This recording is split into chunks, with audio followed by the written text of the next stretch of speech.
فَإِنَّهُ أَغَضُّ لِلْبَصَرِ، یہ تمہاری آنکھوں کی حفاظت کا بہترین سرمایہ ہے، آنکھ سے اب گناہ نہیں کرو گے۔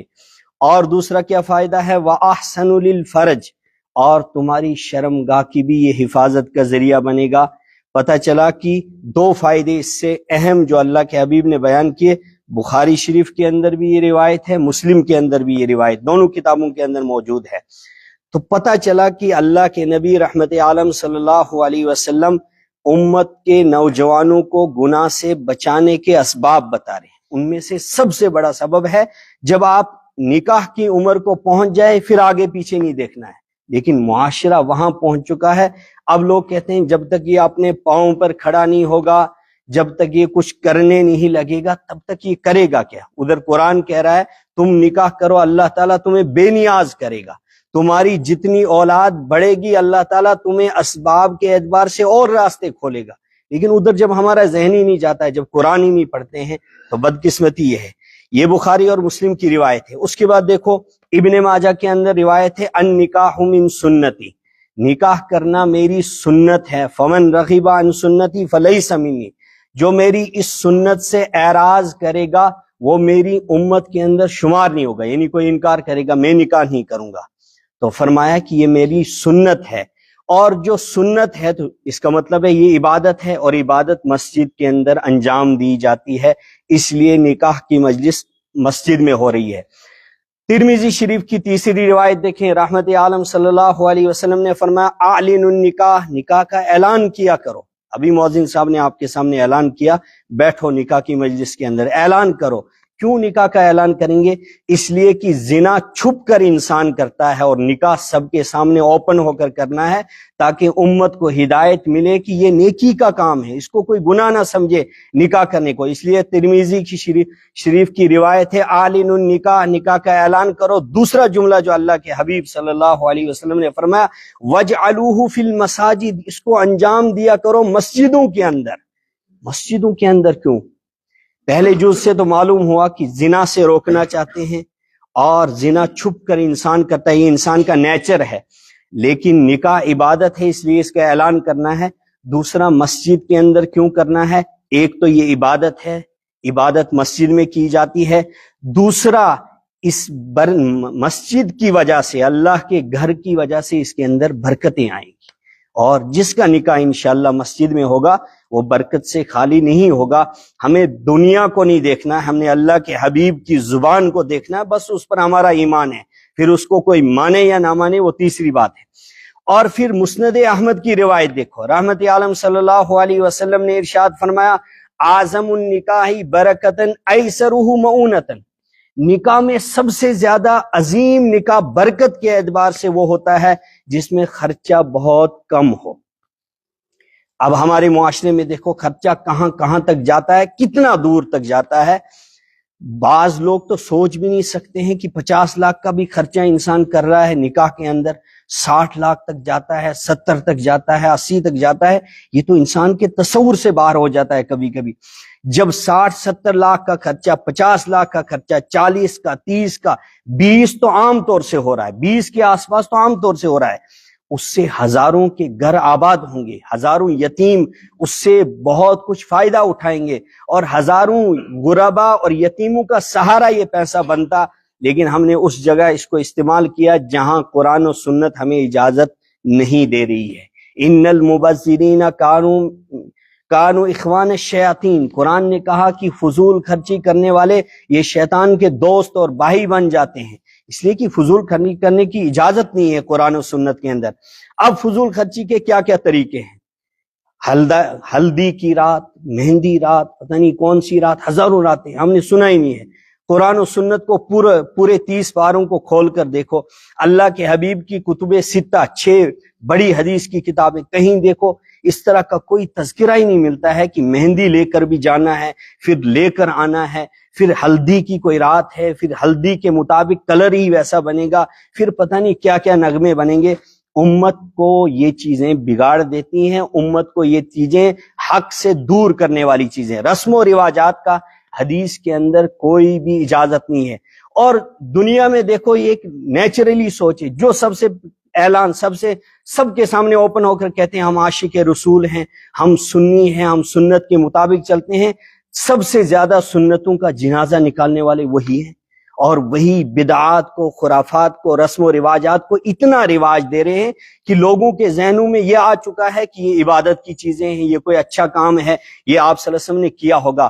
ہمارے سامنے بچیوں کے اعتبار سے آئیڈیل اور نمونہ رحمت عالم صلی اللہ علیہ وسلم کی چہیتی بیٹی حضرت فاطمہ ہونی چاہیے سامنے، وہ ہمارے لیے آئیڈیل ہے، اور بچوں کے اعتبار سے آپ صلی اللہ علیہ وسلم کے نواسے ہیں، آپ کے صحابہ ہیں، آپ کی ازواج ہیں، آپ کی بنات ہیں، اور آپ کی اولاد اور خاندان کے جتنے بھی لوگ ہیں ان کے جو نکاح ہوئے ہیں وہ ہمارے لیے آئیڈیل اور نمونہ ہیں۔ کیوں؟ قرآن نے کہا لَقَدْ كَانَ لَكُمْ فِي رَسُولِ اللَّهِ أُسْوَةٌ حَسَنَةٌ۔ ایک دوسری حدیث سنو، یہ بھی بخاری شریف کے اندر یہ حدیث موجود ہے۔ رحمت عالم صلی اللہ علیہ وسلم نے فرمایا تُنْكَحُ الْمَرْأَةُ لِأَرْبَعٍ، عورت کے ساتھ 4 چیزوں کی وجہ سے نکاح کیا جاتا ہے، لِجِمَالِهَا وَلِحَسَبِهَا وَلِنَسَبِهَا شَرَفِهَا وَلِدِينِهَا، اس کے دین کی وجہ سے اس کے ساتھ نکاح کیا جاتا ہے، خوبصورتی کی وجہ سے کیا جاتا ہے، خاندان اعلیٰ ہونے کے اعتبار سے اس کے ساتھ نکاح کیا جاتا ہے، اور اسی طریقے سے پیشے کے اعتبار سے اس کے ساتھ نکاح کیا جاتا ہے۔ لیکن ان چاروں چیزوں کو بیان کرنے کے بعد رحمت عالم صلی اللہ علیہ وسلم فرماتے ہیں فَاظْفُرْ بِذَاتِ الدِّین، دیندار کو ترجیح دینا، اس کو سب سے آنکھیں رکھنا، جس کے پاس دین ہوگا، اگر اس کے پاس حسب اور نسب کا اعلیٰ خاندانی ہوگا، یہ کامیاب کر کے دے گی تمہاری زندگی، تمہارے گھر کو، تمہاری اولاد کو کامیاب بنائے گی۔ اگر اس کے پاس کوئی جاب نہیں ہے، کوئی نوکری نہیں کرتی ہے، تب بھی یہ تمہارے لیے جنت کا باغ تمہارے گھر کے اندر لے کر آئے گی۔ اور اسی طریقے سے اگر یہ خوبصورت نہیں ہوگی، یہ کالی کلوٹی ہوگی۔ بلال حبشی رضی اللہ تعالیٰ عنہ کے بارے میں آپ نے سنا ہوگا، اگر پڑھا ہوگا، کہ رحمت عالم صلی اللہ علیہ وسلم کے صحابہ میں سب سے کالے اور سب سے زیادہ شکل کے اعتبار سے ان کا رنگ کالا تھا، اور لیکن ان کو مقام کیا ملا؟ رحمت عالم صلی اللہ علیہ وسلم فرماتے ہیں میں جنت کے اندر جا رہا تھا، بلال کے پاؤں کی آہٹ کو میں جنت سے آگے سن رہا تھا۔ پوچھا گیا کہ رحمت عالم صلی اللہ علیہ وسلم بلال حبشی، حبشہ کے رہنے والے اتنے کالے، اور ان کی آپ صلی اللہ علیہ وسلم کے مؤذن رہے، مسجد نبوی کے مؤذن رہے، آپ نے اذان دی ہے اور اللہ کے حبیب کی موجودگی میں اذان دی ہے، وہ کتنا بڑا عاشق ہوگا، وہ کتنا بڑا محبوب ہوگا۔ رحمت عالم صلی اللہ علیہ وسلم نے فرمایا، اس کے بعد فرمایا ان اللہ لا ينظر الى صورکم واموالکم، اللہ تعالیٰ تمہاری شکلوں اور تمہارے مال کو نہیں دیکھتا ہے، پھر کس کو دیکھتا ہے؟ وَلَكِنْ يَنْظُرُ إِلَىٰ قُلُوبِكُمْ وَأَعْمَالِكُمْ، تمہارے دلوں کے حال کو اللہ دیکھتا ہے اور تمہارے اعمال کو دیکھتا ہے۔ بلال حبشی کے عمل کے مقابلے میں ساری کائنات کو ایک طرف کھڑا کیا جائے، ان کے مقابلے ان کے بعد کے لوگوں کو وہ سنت کے مقابلے میں اس درجے تک نہیں پہنچائے گے۔ وہ کیا ہے؟ وہ صحابی ہے۔ اصحابی کالنجوم، یہ ستاروں کی طرح ہے۔ بِأَيِّهِمْ اقْتَدَيْتُمْ اهْتَدَيْتُمْ، جن کی بھی اقتدا کرو گے کامیاب ہو جاؤ گے۔ وہ تو اللہ کے حبیب کے صحابی تھے۔ کہا کہ پتہ چلا کہ شکل و صورت کا کم ہونا یا نہ ہونا یہ کوئی زیادہ اس کا کوئی دخل نہیں ہے، اس کا ہونا کوئی کمپلسری اور ضروری نہیں ہے۔ پھر کس کا ہونا ضروری ہے؟ دیندار کا ہونا ضروری ہے۔ اب کوئی کہے گا دیندار کا مطلب جو حافظ قرآن ہی ہوگا، عالم دین ہی ہوگا، مفتی ہوگا تب کام بنے گا۔ دیندار کا ایک سادہ مطلب یہ ہے کہ اس کی سوچ دینی ہونی چاہیے، اس کا لباس دینی ہونا چاہیے، اور اس کا نظریہ قرآن و سنت کے مطابق ہونا چاہیے۔ یہ اپنے گھر کے اندر ایک دینی نظریے کے ساتھ اپنے بچوں کو، اپنے شوہر کو، اپنے آس پاس کے رہنے والوں کو، سب کو اس مطابق اگر چلانا چاہتا ہے، یہ دیندار ہے۔ یہ آپ کے لیے مصیبت نہیں بن رہا ہے، دین کے راستوں میں یہ آپ کے لیے رکاوٹ نہیں بن رہی ہے، بے پردگی نہیں کر رہی ہے، سب کے سامنے کسی غیر کے ساتھ اس کے تعلقات ریلیشن نہیں ہے، یہ آپ کے لیے رحمت بنے گی۔ وہ ساری چیزیں انسان کو سوچنی چاہیے۔ آخری بات، اس کے بعد ہم انشاءاللہ نکاح کا خطبہ پڑھیں گے۔ یہ آخری بات اس لیے میں کہہ رہا ہوں کہ رحمت عالم صلی اللہ علیہ وسلم کی تمنا رہی تھی اپنی امت کے بارے میں۔ فرمایا کیف بکم، تمہارا حال اس وقت کیا ہوگا؟ اذا طغى نساؤکم وفسق فتیانکم، جب تمہاری عورتیں سرکش ہو جائیں گی، اور سرکش کا مطلب ہے تمہارے ہاتھ سے نکل جائیں گی۔ اب نہ باپ کی مان رہی ہے بیٹی، نہ ماں کی مان رہی ہے، نہ بہن کی مان رہی ہے، اپنی چاہت، من چاہی زندگی، جو من میں آیا جس کے ساتھ نکاح کرنا چاہتی ہے وہ نہیں۔ ماں باپ کا ایک کردار ہے، اور قرآن نے کہا وَقَضَىٰ رَبُّكَ أَلَّا تَعْبُدُوا إِلَّا إِيَّاهُ وَبِالْوَالِدَيْنِ إِحْسَانًا۔ سب سے بڑا احسان تو یہ ہے کہ اللہ نے تمہیں پیدا کیا، اس پیدائش کے بعد اولاد پر سب سے بڑا جس کا احسان ہے وَبِالْوَالِدَيْنِ إِحْسَانًا۔ کہا کہ یہ تمہارے ماں باپ ہیں جن کی پیٹ سے تم اس دنیا میں آئے ہو، جن کے ذریعے سے تمہیں وجود ملا ہے۔ آج کہہ رہے ہو باپ کہہ رہا ہے، ماں کہہ رہا ہے، ان کی بات نہیں ماننی، ان کی بات ماننی پڑے گی۔ اگر نہیں مانو گے تو رحمت عالم صلی اللہ علیہ وسلم نے فرمایا رضا الربی فی رضا الوالد و سخط الربی فی سخط الوالد۔ تمہارے والدین راضی تو اللہ تم سے راضی ہوگا، تمہارے والدین تم سے ناراض تو اللہ بھی ناراض ہوں گے۔ جب ہم والدین کو ستائیں گے، ان کی باتوں کو نہیں مانیں گے، اور قرآن و سنت میں جتنے فضائل والدین کے آئے ہیں ان کا لحاظ نہیں رکھیں گے، تو کون دنیا کا نوجوان اور نوجوان بیٹی اور بیٹا یہ سمجھتا ہے میں کامیاب رہوں گا؟ نہیں رہ سکتا ہے کامیاب۔ اگر دنیا میں وقتی کامیابی اس کو مل جاتی ہے، لیکن آنکھیں بند ہو کے سب کچھ واضح ہو جائے گا۔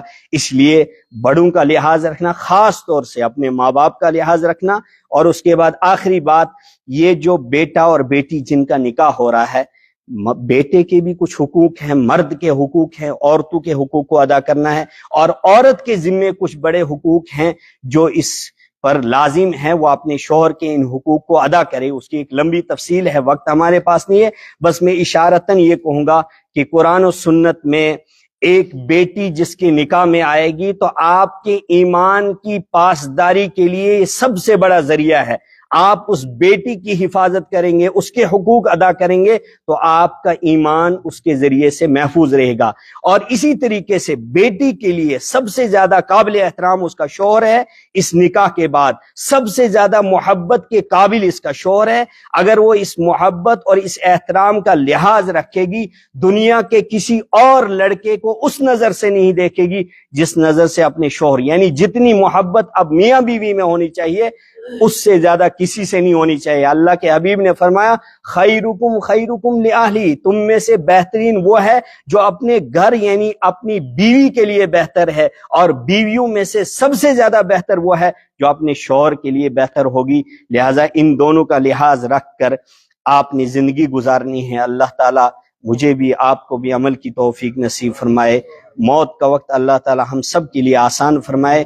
ہر عمل اللہ تعالیٰ سنت کے مطابق کرنے کی توفیق نصیب فرمائے۔ وآخر دعوانا الحمدللہ رب العالمین۔